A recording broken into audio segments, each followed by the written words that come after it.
Quarry waste റോഡിലെ കുഴിയടച്ചത് വാഹനയാത്രക്കാർക്ക് അപകട ഭീഷണി ഉയർത്തുന്നതായി പരാതി. ദേശീയപാത 66-ൽ കൊടുങ്ങല്ലൂർ ഗൗരി ജങ്കർ ജംഗ്ഷനിലെ കണക്ഷൻ റോഡിലെ കുഴികളാണ് കരാർ കമ്പനി ക്വാറി വേസ്റ്റ് അടച്ചതായി ആക്ഷേപമുയർന്നത്.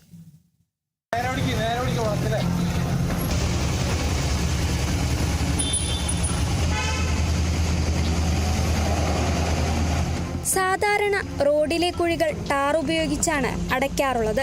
എന്നാൽ ക്വാറി വേസ്റ്റ് കൊണ്ട് കുഴി അടച്ചതോടെ കുഴികളിൽ മഴവെള്ളം കെട്ടി നിൽക്കാൻ തുടങ്ങി. ഇതോടെ ഇരുചക്രവാഹന യാത്രികർ തെന്നി വീഴുന്ന അവസ്ഥയാണുള്ളത്. ചെറിയ വണ്ടികളായാലും കാറുകളായാലും ഓട്ടോറിക്ഷകളായാലും ഈ വരുന്ന വഴിയിൽ അതിലും ഉള്ളിൽ കുടുങ്ങുക. അതിൽ നിന്നുള്ള ആളുകൾ പാസഞ്ചേഴ്സ് ഇറങ്ങി അത് തള്ളിക്കൊണ്ടോണ്ട അവസ്ഥ വരിക. കുട്ടികളും കുടുംബമായിട്ട് പോകുന്ന ആൾക്കാരുകൾ ആ ചെളിയിൽ വന്ന് പെടുക. എത്രയോ സാഹചര്യങ്ങൾ ഇങ്ങനത്തെ ഒരു സാഹചര്യം ഇവിടെ സൃഷ്ടിക്കുക എന്ന് പറയുന്നത് തന്നെ വളരെ മോശമായിട്ടുള്ള കാര്യമാണ്. അവരുടേതായിട്ടുള്ള വർക്കുകൾ കാര്യങ്ങൾ അവർ ചെയ്തോട്ടെ, വേണ്ട എന്ന് പറയുന്നില്ല. അവരെന്ത് ചെയ്യണം? ഈ ഒരു വർക്ക് ചെയ്യുന്നതിന് മുമ്പായിട്ട് ഇത് വരുന്ന യാത്രക്കാരൊക്കെ അറിയിക്കുന്ന രീതിക്ക് എന്തെങ്കിലും തരത്തിലുള്ളൊരു ബാരിക്കേഡ് കെട്ടുകയോ അല്ലെങ്കിൽ ഒരു റിബൺ കെട്ടുകയോ അല്ലെങ്കിൽ ഒരു ബോർഡ് വയ്ക്കുകയോ ഇതൊന്നും ചെയ്യാതെ കണ്ടിട്ടാണ് അവരിതിപ്പോൾ ചെയ്തു വെച്ചേക്കുന്നത്. അപകട സാധ്യത അറിയാതെ ഇതുവഴി വരുന്ന യാത്രക്കാർ കരാർ കമ്പനിയുടെ ചതിക്കുഴിയിലാണ് ചെന്നുപെടുന്നത്. ടാറിങ്ങിന് പകരം ക്വാറി വേസ്റ്റ് കൊണ്ടുവന്നിട്ടത് ഉപകാരത്തെക്കാൾ ഉപദ്രവമായി മാറിയിരിക്കുകയാണ്.